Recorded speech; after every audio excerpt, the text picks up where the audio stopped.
नमस्कार, मैं हूं कमलेश। हमारे खास कार्यक्रम एक मुलाकात में आपका स्वागत है। दुर्ग से 2 बार महापौर, उसके बाद विधायक, फिर सांसद और उसके बाद राज्यसभा। ये सफ़र जिसका है, उस शख्सियत के बारे में आप अच्छी तरह से जानते हैं। उनका नाम है डॉक्टर सरोज पांडे, जिन्हें भारतीय जनता पार्टी ने कोरबा लोकसभा क्षेत्र से अपना प्रत्याशी बनाया है। निरंतर लोगों के बीच में जा रही हैं, संपर्क कर रही हैं। अब उस संपर्क का कितना प्रतिशत उनको मिल रहा है, आइए हम उन्हीं से जानते हैं। जब आप लोगों के बीच में जाती हैं तो किस तरह की बातें कर रहे हैं? लोगों का बहुत अच्छा प्रतिसाद मिल रहा है और मुझे लगता है कि मोदी जी को और मोदी जी के कार्यों के प्रति जनता की बहुत प्रतिबद्धता है, विश्वास भी है। महिला हैं चूंकि आप, और आप अपनी पार्टी में महिला विंग की अध्यक्ष भी रही हैं, अभी राष्ट्रीय उपाध्यक्ष हैं। तो यहाँ की महिलाओं के बीच में जब आप जाती हैं तो उनको क्या लगता है? कई बार होता है ना कि बहुत बड़ी नेता हैं, हमारे बीच में कितना एडजस्ट हो पाएंगे, इस तरह की बातें भी आती हैं क्या? नहीं, ऐसा कोई विषय नहीं आता है। उन्हें लगता है कि उन्हीं के घर परिवार की बच्ची आई है, उनके घर परिवार की उनकी बहन है और वो बहुत स्नेह के साथ बातों को सुनती भी हैं, अपनी समस्या भी बताती हैं और उन समस्याओं को मैं हल करने की कोशिश भी करती हूँ। समस्याएं किस तरह की आती हैं आपके सामने? पीने की पानी की बहुत समस्या है, सड़क की समस्या है। इसके साथ ही साथ उनको जो सरकार से मिलने वाली सुविधाएं हैं, उन सुविधाओं को उनको बेहतरी से वो मिले।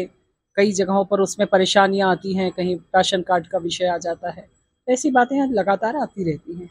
क्योंकि आदिवासी क्षेत्र बहुत बड़ा है, 8 विधानसभा क्षेत्र में आदिवासियों की संख्या काफ़ी है, तो उनके बीच एक और पीने की बात भी आती होगी, हो सकता है कहते हो कि हमारे क्षेत्र में शराब बहुत बनती है, हमारे पति शराब बहुत पीते हैं, तो दीदी इनसे हमारी रक्षा करो, या शराबियों से का जो इनका तालमेल है उनसे कुछ बचाएँ, इस तरह की बातें भी आती होंगी? ऐसा अभी तक मेरे को कभी किसी ने कुछ नहीं कहा है। उन्होंने पीने के पानी की समस्या, सड़क की समस्याओं की बात करी।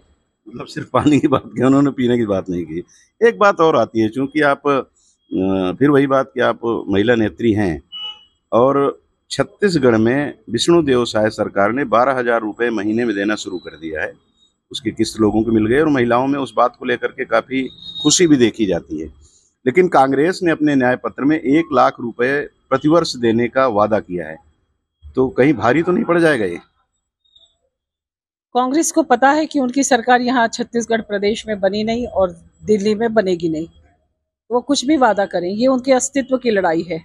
इसलिए लोगों को आकर्षित करने के लिए वो जो बातें कर सकते हैं और कह सकते हैं वो कर रहे हैं। तो कभी आप लोग भी तो ये, जब ऐसा अवसर आएगा तो पूछेंगे कि आएगा कहाँ से पैसा ये? नहीं, हमें जिस प्रकार से वो फॉर्म भरा रहे हैं तो लोगों को बरगलाने का काम उन्होंने पहले भी किया और लोगों को बरगलाने का काम वो अभी भी कर रहे हैं। तो मैं ऐसा मानती हूँ कि जनता उनकी विषयों को समझती है। जब विधानसभा का चुनाव था तो हमने 12,000 रुपए देने की घोषणा करी, तो कांग्रेस ने 15,000 रुपए देने की घोषणा करी। लोगों ने 15,000 पे विश्वास नहीं किया, 12,000 पे किया। तो निश्चित तौर पर जैसे 12,000 पे विश्वास किया, वैसे वो इस पर विश्वास करेगी मुझे नहीं लगता। तो हमें कुछ कहने की ज़रूरत है, ऐसा लगता नहीं है। जिस प्रकार से वो अपने फॉर्म भरवा रहे हैं और खुश हो रहे हैं, वो चलता विधानसभा रहेगा। चुनाव के समय तो आप लोगों ने भी फार्म भरवाना शुरू कर दिया था। तो तो लोगों हमने को उनको जी, राशि दी है, जी, तो राशि दी। उनको भी लगा होगा कि फार्म भरवा रहे हैं इसलिए ये देंगे, कांग्रेसी नहीं देंगे। तो अब उनको उनको भी ये लगा कि वही दांव वो भी चलें जो आप लोग चले थे। कांग्रेसियों की असलियत सबको पता है, सबको पता है। नहीं तो छत्तीसगढ़ में 5 साल में कांग्रेस इस स्थिति में नहीं खड़ी होती, इसलिए सबको जानकारी है। जी, महिलाओं की बात आती है तो अभी कुछ दिन पहले एक टिप्पणी कंगना रनौत को लेकर के कांग्रेस की प्रवक्ता सुप्रिया श्रीनेत ने कुछ इस तरह की बातें कही थी कि बड़ा बवाल मचा। और फिर बहुत सारे बयान इस तरह के आए उस मामले को लेकर पक्ष विपक्ष की ओर से। एक महिला होने के नाते आपने क्या महसूस किया कि राजनीति किस स्तर तक पहुंच रही है, कि लोगों को अब जीतने के लिए कुछ भी कहने के लिए वो विवश हो रहे हैं, या उनको मजा आ रहा है सब बातें करने से? मुझे लगता है कि राजनीति का स्तर बना रहना चाहिए और राजनीति में नेतृत्व को स्वीकार करना चाहिए। अगर महिला नेतृत्व है तो उसे स्वीकार करना चाहिए। अगर किसी को राजनीति में अवसर मिला है तो उसके कला को या उसकी प्रतिभा को, जिस प्रकार से सुप्रिया जी ने कहा, वो बेहद शर्मनाक था और उस पर कांग्रेस के नेताओं को बोलना चाहिए था। कांग्रेस के नेताओं ने कुछ नहीं बोला। वैसे इनका इतिहास ही रहा है कि ये महिलाओं को भोग की वस्तु समझते हैं और तंदूर कांड से लेकर सभी कांड इन्हीं के यहाँ होते रहे। तो मुझे लगता है कि कांग्रेस में वैसे भी महिलाएं तो पहले जाती नहीं थी। भले इनके यहाँ पर जो कांग्रेस में महिला नेता रही हैं, वो ऐसे परिवारों की रही हैं जो बड़े परिवारों की हैं, और जिनके या तो पति हैं, या जिनके पिता हैं, या जिनको पारिवारिक विरासत मिली है, वही नेता इनके यहाँ पर हैं। अपने आप कोई नेता बन के आए हैं, ऐसी स्थितियां नहीं है। कोई अपने आप आता है, ये उसको स्वीकार नहीं कर पाते हैं। तो कंगना रनौत की प्रतिभा को इन्होंने स्वीकार नहीं किया, और ये बेहद शर्मनाक बयान था। इसी बयान के बीच लोग थोड़ा सा पीछे चले गए। नीतीश कुमार ने विधानसभा में जिस तरह की बातें कही थी, वो भी शर्मसार कर गई थी पूरे भारत की महिलाओं को, लोगों को। उसकी भी बड़ी व्यापक प्रतिक्रिया हुई थी। वो भारतीय जनता पार्टी में आए तो लोगों ने ये कहना शुरू कर दिया कि नीतीश की वो बात भारतीय जनता पार्टी भूल गई। भारतीय जनता पार्टी में वो रहते हुए इस विषय को नहीं उन्होंने बोला, पहले कहा था उन्होंने। और उन्होंने पहले जो कहा उसका पार्टी ने कभी समर्थन नहीं किया। भाजपा ने सब सर्वाधिक विरोध किया था। निश्चित तौर पर राजनीति में भाषा की मर्यादा बनी रहनी चाहिए। आप कोई भी विषय रखें, बातों को, किन बातों को कहना है और मर्यादित ढंग से कहना है, और सब बातों को कहने का हर जगह एक स्थान है, तो मुझे लगता है उस पर तय होना चाहिए। जी, पश्चिम बंगाल की मुख्यमंत्री ममता बनर्जी, वो जिस तरह से उत्तेजित होकर के बातें करती हैं प्रधानमंत्री को लेकर के या गृह मंत्री को लेकर, या पूरी भारतीय जनता पार्टी को जिस तरह से वो लपेटती हैं, कई बार वो बोलते बोलते इस तरह की भाषा बोल जाती है, इस तरह के शब्दों का उपयोग, कि उस पर बवाल खड़ा हो जाता है। तो क्या वो उनकी भाषा सुनने के बाद आपको लगता नहीं कि उनको थोड़ा सा समझाने की जरूरत है या समझने की जरूरत है? ये तो उन्हें स्वयं समझना चाहिए। वो एक जिम्मेदार पद पर हैं। देश के प्रधानमंत्री जी के लिए उन्हें कौन सी भाषा में बात करनी चाहिए, और जिस प्रकार से वो लोकतंत्र पर अविश्वास व्यक्त करती हैं, बार बार हर जगह पर दादागिरी की राजनीति करती है, ये उचित नहीं है। संदेश खाली के मामले में भी वो कहती हैं कि भारतीय जनता पार्टी का पूरा ये फैलाया हुआ प्रोपेगेंडा है। मुझे लगता है कि बहुत चीजें समय के साथ ही स्पष्ट हो पाती हैं। किसी को समझाना राजनीति में बहुत संभव नहीं हो पाता है। जनता समझा देती है, और जब जनता समझाती है तो लोगों को बेहतरी से समझ में आता है। क्योंकि आप अपनी पार्टी के राष्ट्रीय उपाध्यक्ष भी हैं, इसलिए एक सवाल आपसे ये भी है कि ममता बनर्जी कहती हैं कि अगर मोदी फिर आए तीसरी बार तो फिर चुनाव ही नहीं होगा, संविधान बदल दिया जाएगा। डॉक्टर साहब ने जो लिखा है, डॉक्टर अम्बेडकर जी ने जो लिखा है, जो उन्होंने कोशिश की थी सर्वहारा वर्ग के उत्थान के, वो सब समाप्त हो जाएगा। इतना डर क्यों लगता है ममता जी को? जो उन्होंने अपने कार्यकाल में कार्य किया है, अपने कार्य पर उनको विश्वास है। मोदी जी ने कभी ऐसा नहीं कहा। मोदी जी सबका साथ सबका विकास इस विषय पर विश्वास करते हैं, और वो सबको साथ लेकर चलने का प्रयास करते हैं। गरीबों के लिए योजनाएं बनाते हैं, महिलाओं के लिए बनाते हैं, और दीदी को तो वो वैसे भी बहुत समर्थन किए हैं। तो मुझे लगता है कि ममता जी के डर का कोई कारण समझ में नहीं आता है। जी, चलिए अब हम कोरबा लोकसभा क्षेत्र में आ जाते हैं।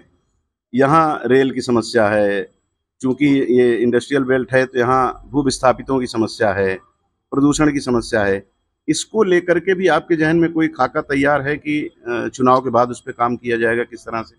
निश्चित तौर पर भू विस्थापितों की जो समस्या है उसका हल करेंगे, और हमने ये कहा भी है कि भू विस्थापितों का जो निर्णय है वो हम 6 माह में करेंगे। हो जाएगा, 6 माह के अंदर हो जाएगा। उस पर बहुत लंबे समय से लोगों को इंतज़ार करना पड़ा है, वो नहीं हो। पिछले कार्यकाल में जो यहाँ के सांसद हैं, उन्होंने भू विस्थापितों को ये विश्वास दिलाया, लेकिन उस पर कोई काम नहीं किया। उन्होंने, प्रशासन उनका था, कांग्रेस की सरकार थी, कांग्रेस के मुख्यमंत्री थे, कांग्रेस के इनके पति विधानसभा के अध्यक्ष थे, ये स्वयं सांसद थी। इन्होंने उस पर कोई निर्णय नहीं किया, कोई बात नहीं करी।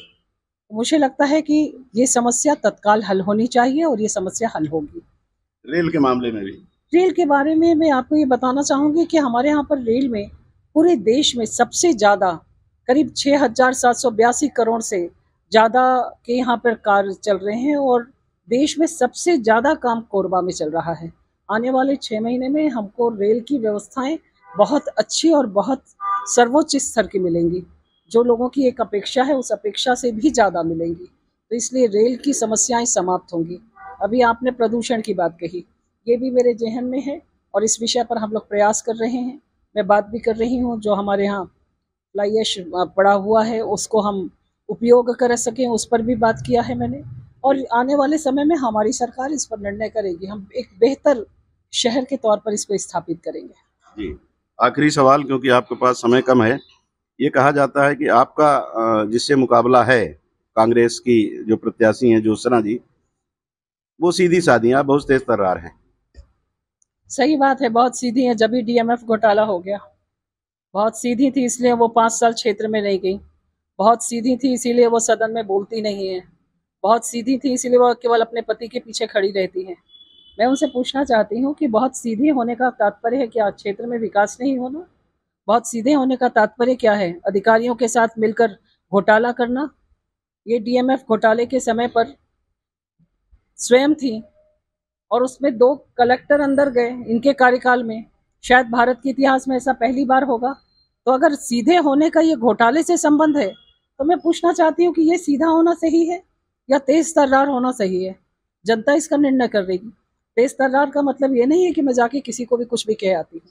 तेज तर्रार का मतलब है निर्णयों पर स्वयं निर्णय लेती हूँ, स्वयं निर्णय कर सकती हूँ, अधिकारियों से बात कर सकती हूँ, भ्रष्टाचार के विरुद्ध आवाज झगड़ा भी उठा कर सकती सकती है। हूँ। नहीं, कोई झगड़ा करना ना मेरी फितरत नहीं है और झगड़ा नहीं करती है। जी जी। चलिए, अभी तो चल रहा है, रणभेरी बजी हुई है, सभी पार्टियां अपने अपने ढंग से बात कर रही हैं, प्रत्याशी भी अपने अपने तरीके से बात कर रहे हैं। चूंकि आज समय कम है इसलिए हम आज चर्चा को अपने विराम दे रहे हैं, लेकिन आपके समक्ष ही, आपके सामने ही सरोज जी से ये वादा जरूर ले रहे हैं कि 7 तारीख को मतदान से पहले एक बार हमें समय अवश्य देंगी, और मेरी आपसे गुजारिश है कि आप हमारे स्टूडियो में बैठेंगे ताकि हम विस्तार से आपसे चर्चा कर सकें। ये मुझे लगता है कि आप वादा कर लीजिए। जरूर। चलिए, बहुत बहुत धन्यवाद आपको कार्यक्रम देखने का, और बहुत बहुत शुक्रिया आपको समय देने के लिए। बहुत बहुत शुक्रिया।